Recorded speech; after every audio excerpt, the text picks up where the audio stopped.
அப்போ தற்போதைய கிறிஸ்தவர்கள் இஸ்ரவேலிய ஜனங்களின் அப்போதைய நிலைமையை விட ஏதாவது வித்தியாசமாக இருக்கிறார்களோ?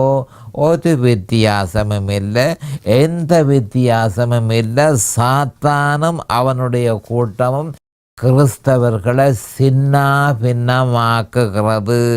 அவர்களோ இஸ்ரவேலியர்களை போன்று ஒன்றும் அறியாதவர்களாக இருக்கிறார்கள்.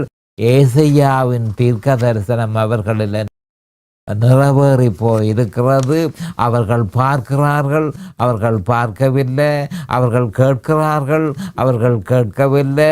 அவர்கள் உணர்கிறார்கள், அவர்கள் உணரவில்லை. இஸ்ரவேலிய ஜனங்கள் மாதிரி தற்போதைய கிறிஸ்தவர்கள் முற்றும் முழுதுமாக அதாவது பின்வாங்கி போனார்கள். பின்வாங்கி போய் இருக்கிறதை அறியாமல் இருக்கிறார்கள். இதுதான் ஏசையாவின் தீர்க்க தரிசனம்.